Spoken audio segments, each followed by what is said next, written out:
Congress party ने तय किया था भारतीय जनता पार्टी को इस बार ऐसे उलझा के रखना है कि विकास के मुद्दे से बाहर न जा सके।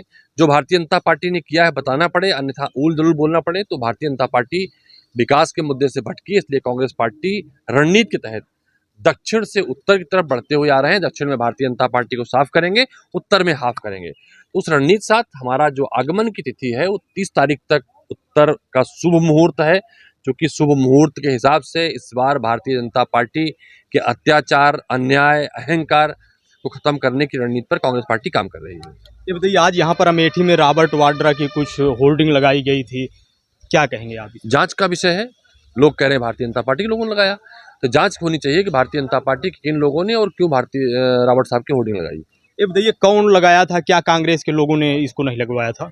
कांग्रेस पार्टी तो मांग करती है कि जांच की जाए इस होर्डिंग को भारतीय जनता पार्टी ने क्यों लगवाया। नमस्कार, आप देख रहे हैं न्यूज टॉप भारत। अमित शुक्ला के साथ इस समय मैं अमेठी में मौजूद हूं। यह केंद्रीय कार्यालय अमेठी है। यहाँ पर बात करने के लिए दीपक सिंह जी हैं। दीपक सिंह जी, ये बताइए, अभी तक कांग्रेस पार्टी ने प्रत्याशी क्यों घोषित नहीं किया अमेठी से?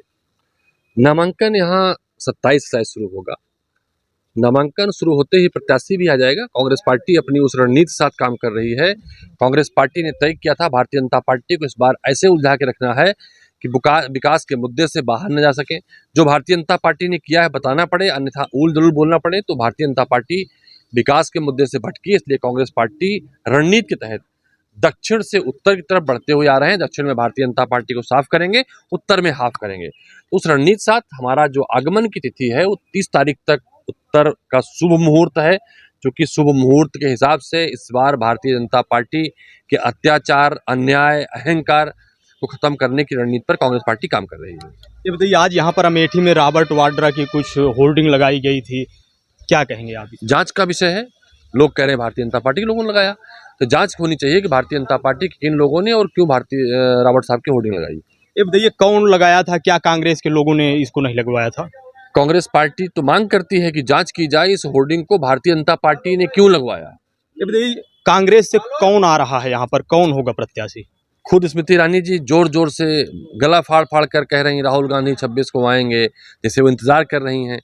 तो ठीक है, राहुल गांधी जी तो मोहब्बत की बात भी करते हैं, और स्मृति ईरानी जी घूम घूम के पूरे पार्लियामेंट में खुद ही बता रही राहुल गांधी 26 तारीख को आ रहे हैं। और अमेठी का जन, अमेठी का हर वोटर, अमेठी का नागरिक राहुल गांधी जी का इंतजार कर रहा है।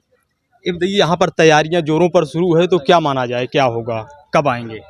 हम सहित अमेठी का हर नागरिक राहुल गांधी जी का इंतजार कर रहा है। हमें भरोसा राहुल गांधी जी आएंगे, राहुल गांधी चुनाव लड़ेंगे। इस बार अमेठी का क्या होगा चुनाव, कैसे दिलचस्प होगा? अमेठी का चुनाव जनता लड़ रही है। अमेठी के लोग पूरी तरह से इस तैयारी में हैं कि जिस तरह से अमेठी से ये हम पहले सुने थे कि रावण ने सीता जी का अपहरण किया था, अहंकार में था, अत्याचार पर था।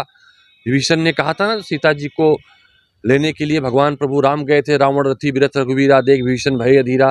तो उस तरह से सत्ता के रथ पर सवार होकर भारतीय जनता पार्टी की सरकार ने, स्मृति ईरानी जी ने अमेठी से ट्रिपल आईटी छीनी है, फूड पार्क छीना है, ऊंचाहार रेल लाइन छीनी है, एम्स की सेटेलाइट छीनी है, मालविका स्टील नीलाम कराई है, युवाओं से रोजगार छीना है, किसानों का सुख चैन छीना है, वो दिन भर खेत में रहते हैं, छोटा जानवरों से रखवाली के लिए रोजगार छीना है, से लोग यहाँ के लोग बेरोजगार हुए हैं।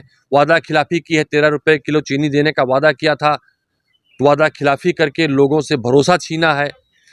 तो उसके खिलाफ अमेठी लामबंद है और भारतीय जनता पार्टी को हराना चाहती है, स्मृति ईरानी जी को यहाँ से हटाना चाहती है।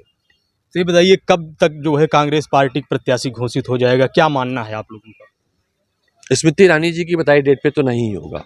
अच्छा। निश्चित रूप से राहुल गांधी जी आएंगे और अमेठी में अपना वो परचम लहराएंगे। अमेठी से जीत का रिकॉर्ड बनाकर देश के प्रधानमंत्री बनेंगे। आप शुभ मुहूर्त की बात कर रहे थे, शुभ मुहूर्त कब बन रहा है आपको तो मालूम होगा। देखिए, स्मृति ईरानी जी मुहूर्त नहीं जानती हैं। उन्होंने गलत समय पर जो उन्होंने आशियाना बनाया था गौरीगंज में, 6वां आशियाना चुनाव में, चूँकि कहीं रुक नहीं सकती थी, आचार संहिता लगी हुई थी, तो वो गलत मुहूर्त बना दिया था। वो गलत मुहूर्त का नाम ले रही हैं। शुभ मुहूर्त आएगी, अच्छे विद्वानों ने बताया है, जानकारी मिलते ही हम साझा करेंगे। ये बताइए, उन्होंने राहुल गांधी को बाहरी बताया था, तो क्या कहेंगे आप इस पर? स्मृति ईरानी जी कहाँ की हैं? स्मृति ईरानी जी का कोई पता है? राहुल गांधी जी, इस मिट्टी में राजीव गांधी जी की शहादत है, इस मिट्टी में सोनिया गांधी जी का संघर्ष है, इस मिट्टी में प्रियंका गांधी जी के संघर्षों की दास्तां है। विकास की बहुत सारे इबारतें लिखी हैं कांग्रेस पार्टी ने और राहुल गांधी जी, सोनिया गांधी जी ने। तो परंपरा है, राहुल गांधी जी किसी के बेटे हैं, किसी के भाई हैं, प्रियंका गांधी किसी की बिटियां हैं, किसी की बहन है, सोनिया गांधी जी को यहीं पर लोग बहू बोलते थे। तो रिश्ता परिवार का सबको मिलाकर होता है। स्मृति ईरानी जी सबसे दीदी कहलाती हैं, आपसे दीदी कहना पड़ेगा, आपके पिताजी को दीदी कहना पड़ेगा, अगर आपका बच्चा है उसे दीदी कहना पड़ेगा। ये रिश्ता नहीं होता है, रिश्ता मोहब्बत का होता है, अपनोपन का होता है, रिश्तों का रिश्ता होता है। राहुल गांधी जी का रिश्ता अमेठी से रिश्तों का है, परिपाटी पुरानी है और वो परिपाटी ही आगे बढ़ेगी। झूठ असत्य एक बार चलता है, बार बार नहीं चलता। यदि राहुल गांधी यहाँ से मैदान में आएंगे तो अमेठी की जनता कैसे आशीर्वाद देगी उनको? अमेठी की जनता कह रही राहुल गांधी जी ने यहाँ पर उड़ान यूनिवर्सिटी बनाई, यहाँ पर पेट्रोलियम इंस्टीट्यूट बनवाया, यहाँ पर गन फैक्ट्री बनाई, रेल नीर बनाई, यहाँ पर भेल 2 खोला, यहाँ पर 200 बेड का अस्पताल लगाया, सैनिक स्कूल बनाया, तमाम ऐसी इंडस्ट्रियल एरिया बनाई, शिक्षण संस्थान बनाए, कई सारे सड़कें बनाई, कई सारे ऐसे विकास के काम किए। तो उनका इंतजार कर रहे हैं। स्मृति ईरानी जी ने एक करके छीना है, उनको हटाने की तैयारी कर रहे हैं। न्यूज़ स्टाफ भारत पर बात करने के लिए बहुत बहुत धन्यवाद। Thank you.